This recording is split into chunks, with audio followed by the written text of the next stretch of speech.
Welcome back. CM ಸಮರದ ಜೊತೆಗೇನೆ DCM ಸ್ಥಾನದ ಸಮರವೂ ಕೂಡ ಜೋರಾಗಿ ನಡೀತಾ ಇದೆ. ಒಂದ್ ಕಡೆ ಸಿದ್ದರಾಮಯ್ಯ ಡಿಕೆಶಿ ನಡುವೆ ಸಿಎಂ ಪಟ್ಟದ ಫೈಟ್, ಮತ್ತೊಂದ್ ಕಡೆ ಡಿಸಿಎಂ ಪಟ್ಟಕ್ಕೆ ಒಳಗೊಳಗೆ ಆಲ್ರೆಡಿ ಪ್ರಯತ್ನಗಳು ನಡೀತಾ ಇದೆ. 3-4 ಡಿಸಿಎಂ ಹುದ್ದೆ ಸೃಷ್ಟಿಯಾಗುವಂತ ನಿರೀಕ್ಷೆ ಇದೆ. ಲಿಂಗಾಯತ, ಒಕ್ಕಲಿಗ, ದಲಿತ, ಮುಸ್ಲಿಂ ಸಮುದಾಯದವರು ಡಿಸಿಎಂ ಆಗುವಂತಹ ಸಾಧ್ಯತೆ ಇದ್ದು, ಇದಕ್ಕೆ ಪುಷ್ಟಿ ಕೊಡುವಂತೆ ಮುಸ್ಲಿಂ ಧರ್ಮಗುರುಗಳು ಮತ್ತು ಮುಖಂಡರ ಸಭೆ ನಡೆಸಿ ಮುಸ್ಲಿಮರಿಗೆ ಡಿಸಿಎಂ ಪಟ್ಟ ಕೊಡಬೇಕು ಅಂತ ಆಗ್ರಹವನ್ನ ಮಾಡಿದ್ದಾರೆ. ಈ ಬಾರಿ ಮುಸ್ಲಿಂ ಸಮುದಾಯ ಕಾಂಗ್ರೆಸ್ ಪರ ನಿಂತಿದೆ. ಮುಸ್ಲಿಂ ಸಮುದಾಯದ 9 ಶಾಸಕರು ಕಾಂಗ್ರೆಸ್ನಿಂದ ಆಯ್ಕೆಯಾಗಿದ್ದಾರೆ. ಹಾಗಾಗಿ ಡಿಸಿಎಂ ಸ್ಥಾನದ ಜೊತೆಗೆ ಸಚಿವ ಸ್ಥಾನಗಳನ್ನ ಕೊಡಬೇಕು, ಪ್ರಮುಖ ಪ್ರಭಾವಿ ಸಚಿವ ಸ್ಥಾನಗಳನ್ನ ನೀಡಬೇಕು ಅನ್ನುವಂತಹ ಒಂದು ಆಗ್ರಹವನ್ನ ಮುಸ್ಲಿಂ ಮುಖಂಡರು ಮಾಡ್ತಿದ್ದಾರೆ.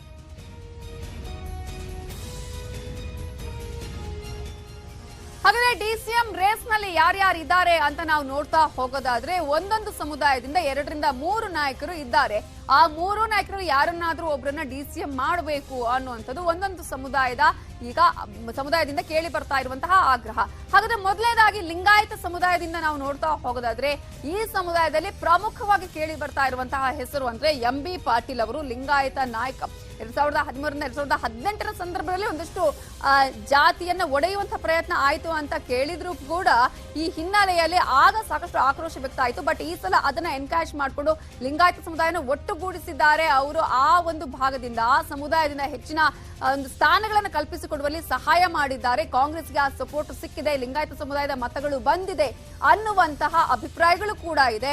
ಆ ಹಿನ್ನೆಲೆಯಲ್ಲಿ MB ಪಾಟೀಲ್ ಅವರಿಗೆ ಡಿಸಿಎಂ ಸ್ಥಾನ ಕೊಡುವಂತಹ ಸಾಧ್ಯತೆ ಇದೆ ಅಂತ ಹೇಳಲಾಗ್ತಾ ಇದೆ.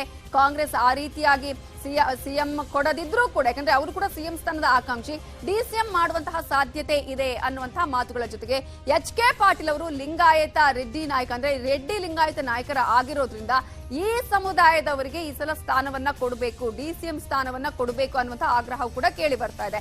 ಇನ್ನು ಮತ್ತೊಂದು ಸಮುದಾಯ ಅಂತ ಹೇಳಿದ್ರೆ ದಲಿತ ಸಮುದಾಯ ಈ ಸಲ ಬಲವಾಗಿ ಕಾಂಗ್ರೆಸ್ ಪರವಾಗಿ ನಿಂತಿದೆ. ಈ ಸಮುದಾಯದವರನ್ನ ಸಿಎಂ ಮಾಡಬೇಕು ಅಂತ ಹಲವು ವರ್ಷಗಳಿಂದ ಕೇಳಿ ಬರ್ತಾ ಇರುವಂತಹ ಆಗ್ರಹ, ಒತ್ತಾಯ, ಒತ್ತಡ. ಆದ್ರೆ ಒಂದು ವೇಳೆ ಸಿಎಂ ಮಾಡೋದಕ್ಕೆ ಆಗಿಲ್ಲ ಅಂತ ಹೇಳಿದ್ರೆ ಡಿಸಿಎಂ ಆದ್ರೂ ಮಾಡಬೇಕು ಅನ್ನುವಂತಹ ಆಗ್ರಹ ಕೇಳಿ ಬರ್ತಾ ಇದೆ. ಮುಖ್ಯವಾಗಿ ಅಲ್ಲಿ ಕೇಳಿ ಬರ್ತಾ ಇರುವಂತಹ ಹೆಸರು ಡಾಕ್ಟರ್ ಜಿ ಪರಮೇಶ್ವರ್ ಅವರ ಹೆಸರು. ಅವರನ್ನ ಡಿಸಿಎಂ ಮಾಡಬೇಕು. ಈ ಹಿಂದೆ ಕೂಡ ಅವ್ರನ್ನ ಡಿಸಿಎಂ ಮಾಡಿದ್ದನ್ನ ನಾವಿಲ್ಲಿ ನೋಡಬಹುದು. ಬಟ್ ಈ ಸಲ ದಲಿತ ನಾಯಕರಾಗಿರುವ ಪರಮೇಶ್ವರ್ ಅವರನ್ನ ಡಿಸಿಎಂ ಮಾಡಬೇಕು ಅನ್ನುವಂತಹ ಆಗ್ರಹದ ಜೊತೆಗೆ ಮತ್ತೊಬ್ಬ ದಲಿತ ನಾಯಕರಾಗಿರುವಂತಹ KH ಮುನಿಯಪ್ಪ ಅವರನ್ನು ಕೂಡ, ಅವರು ಕೂಡ ಪ್ರಭಾವಿ ಇದ್ದಾರೆ. ಹೈಕಮಾಂಡ್ ಲೆವೆಲ್ ತನ್ನದೇ ಆದಂತಹ ವರ್ಚಸ್ಸನ್ನು ಹೊಂದಿದ್ದಾರೆ. ತನ್ನದೇ ಆದಂತಹ ಸಮುದಾಯದ ಮತಗಳನ್ನ ಪಡೆಯುವಂತಹ ನಾಯಕ ಆಗಿರೋದ್ರಿಂದ ಅವರಿಗೂ ಕೂಡ ಒಂದು ದಲಿತ ಸಮುದಾಯದಲ್ಲಿ ಡಿಸಿಎಂ ಅನ್ನು ಕೊಡಬೇಕು ಅನ್ನೋ ಆಗ್ರಹ ಕೇಳಿ ಬರ್ತದೆ. ನೋಡೋಣ ಈ ಸಮುದಾಯದಲ್ಲಿ ಯಾರಿಗೆ ಏನ್ ಸಿಗುತ್ತೆ ಅಂತ.